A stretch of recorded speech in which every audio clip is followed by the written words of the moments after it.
gaur 8 urte hurren seinalatu da dugulako. Estatu terrorismoak hil zituen orain 35 eta 30 urte Santi Proa eta Josu Muguruza urren ez urren.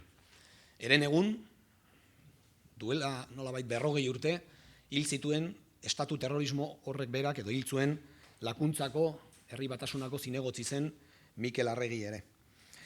Soek gal baliatu zuen, UCDek, Batallón Basko Espainol, eta bestelako sigla batzuk baliatu zituen bezalaxe, gure herriaren aspirazio nazional eta sozialak itotzen, zapuzten saiatzeko.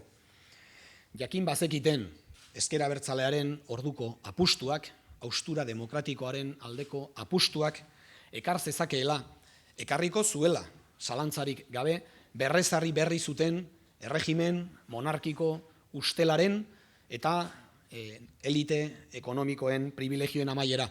Eta bazekiten apustu horrek, hausturaren aldeko apustu horrek, beraz, ekar zezakela, ekarriko zuela zalantzarik gabe, bai Euskal Herriaren, bai estatuko gainerako herrien askatasuna.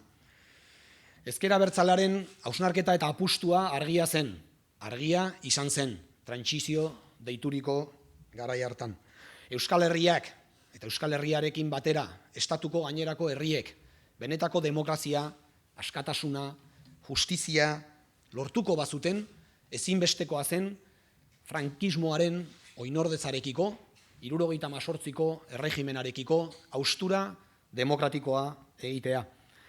Orduko hartan, ezker abertzaleak bakarrik heldu zion edo eutsi zion hausnarketa eta apustu hori.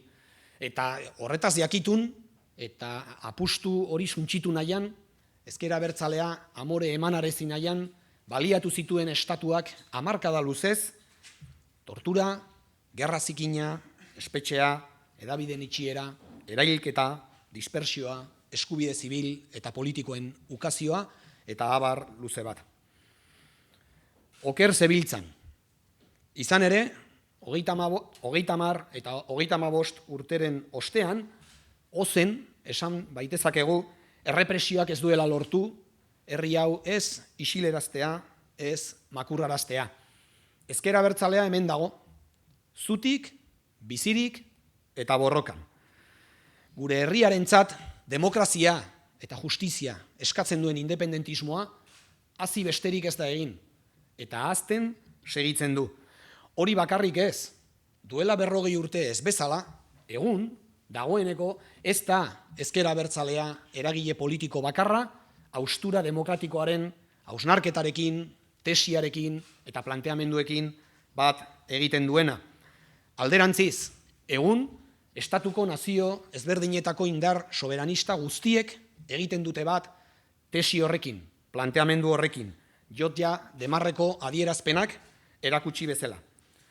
Egun, eta ezker abertzalaren borrokari esker, hein handi batean, ez bakarrik, baino bai borroka hori esker, hein handi batean, askoz gehiago gara, nolabait planteatzen dugunak, gure herriek demokrazia eta justizia sozial eskenatoki bat erdietxi edo lortu ahal izan dezaten, nahi eta ez eman beharra dagoela 78ko erregimenarekiko haustura demokratikoa, nahi eta ez egin behar dugula aurrera, gure autodeterminazio eskubidearen eskuratzean eta gauzatzean, eta nahi eta ez behar ditugula eraiki, geure herrietako bakoitzean, errepublika burujabe bana.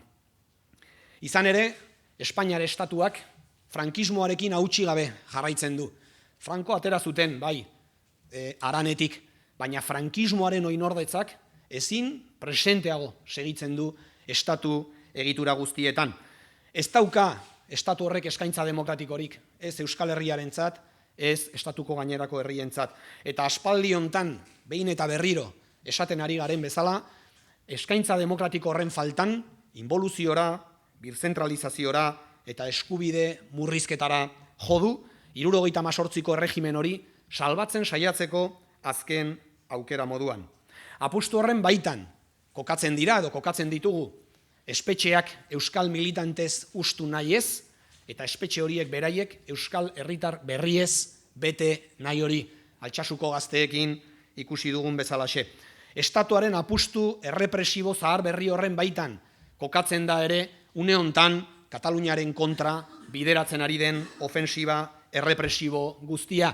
Eta azken batean, estatuaren apustu ukatzaile eta zapaltzaile horren beraren baitan kokatzen da bai Kataluniaren, bai Euskal Herriaren, bai estatuko gainerako herrien autodeterminazio eskubidea bortxaz eta indarrez ukatzen segitzeko apustua. Baina oraingoan ere, ozen esaten dugu, oker dabiltza. Oraingo honetan ere, errepresioak ez baitu lortuko gure herrien demokrazia eta askatasun aldarriak itotzea. Geldi ezinak gara. Ezker Abertzaleak gai izan zen frankismo beltzenari aurre egiteko. Gai izan zen gerra zikinari, kare biziari, espetxeari, torturari, erbesteari aurre egiteko. Gai izan zen Santiren, Josuren eta beste hamarnaka burkideren hilketei, heriotzei ere aurre egiteko. Eta Ezker Abertzalea gai izango da errepresioak errepresio, herri honetako bestelako sektore batzuekin elkarlanean eta gainerako herrietako indar subiranistekin elkarlanean gure herria, Euskal Herria, askatasunera, demokraziara, independentziara eramateko. Oker zebiltzan, oker dabiltza, geldi ezinak gara. Hori da aurten antolatu dugun manifestazioaren leloa. Eta horiek horrela, dei berezi bate luzatzen dugu manifestazio horretan parte hartzera. Josuren, Santiren eta azken batean estatu violentziak hildako gainerako herritarren memoria nolabait aldarrikatzeko. Eta haien hausnarketak eta haien borrokak inoiz baino biziago daudela erakusteko.